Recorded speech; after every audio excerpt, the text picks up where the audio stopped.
এক একজন চেহারা দেখবেন চকচক চকচক করে দেখবেন। আর আমাদের যত বিরোধী দলের লোকজন আছে দেখবেন চেহারা খুব খারাপ হয়ে যাচ্ছে দিন দিন। একা বিএনপির পক্ষে সম্ভব হবে না সবকিছু বলতে দেওয়ার। কারা আসছে আজকাল আমাদের নেতৃত্বে দেখেন, আপনি তাদের কোয়ালিটি দেখেন কি অবস্থা।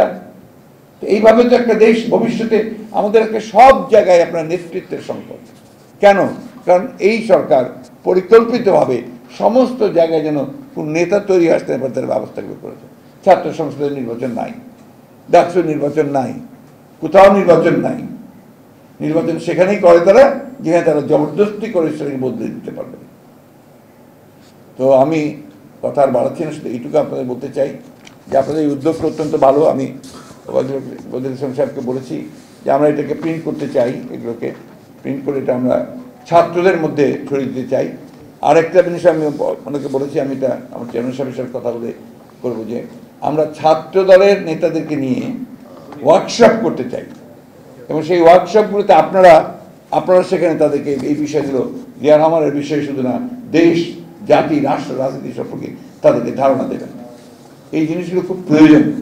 আমাদের সর্বক্ষেত্রে একটা বন্ধাত্ম সৃষ্টি করেছে এই সরকার, একটা ব্যাংক্রাপসি সবখানে। লাভ কাদের? লাভ হচ্ছে তাদের, কারণ তারা তো টাকা কামাচ্ছে, গড়ছে, বিদেশে পাঠাচ্ছে এবং কোনো রকমের তাদের কোনো সমস্যা নাই। এক একজন চেহারা দেখবেন চকচক চকচক করে দেখবেন। আর আমাদের যত বিরোধী দলের লোকজন আছে দেখবেন চেহারা খুব খারাপ হয়ে যাচ্ছে দিন দিন। বাস্তবতা। ওয়ালটন ফ্রিজ কিনে অনেকের মতো আপনিও হয়ে যেতে পারেন মিলেনিয়াল। সেরা পণ্যের সেরা অফার। সত্য কথা এটা। তো এটা যদিও হালকা কথা, কিন্তু এই কথাটাই সত্য। আমি এই কথাটি এই জন্য বলি যে আসুন আমরা সবাই মিলে একবার চেষ্টা করি।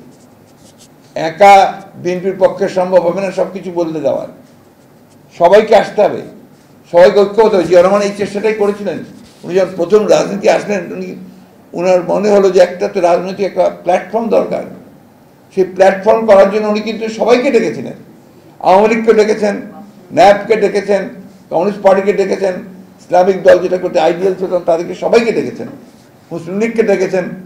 ডেকে উনি সকলের সাথে কথা বলে যারা এগ্রি করেছে তাদেরকে নিয়ে কিন্তু উনি জাতীয়তাবাদী ফ্রন্ট তৈরি করেছেন। প্রথম ফ্রন্ট, সেখানে মুসলিম থেকে শাহিদ এসছেন, ইউপিপি থেকে কাজী জাফর এসছেন, ন্যাপ থেকে আপনার বশির রহমান সাহেব এসছেন। এই সব মানুষকে নিয়ে কিন্তু উনি যাত্রা শুরু করেছেন। অর্থাৎ একটা কালেকটিভনেস আপনি খেয়াল করে দেখেন, সকলের সঙ্গে পরামর্শ করে আলাপ করে সিদ্ধান্ত নেওয়া, এই জিনিসগুলো তিনি প্রথম থেকেই কাজ করেছেন। আর যে কোনো আন্দোলন, যে কোনো মুভমেন্ট, যে কোনো লড়াই একা কখনো সম্ভব হয় না, সবাইকে নিয়ে করতে হয়।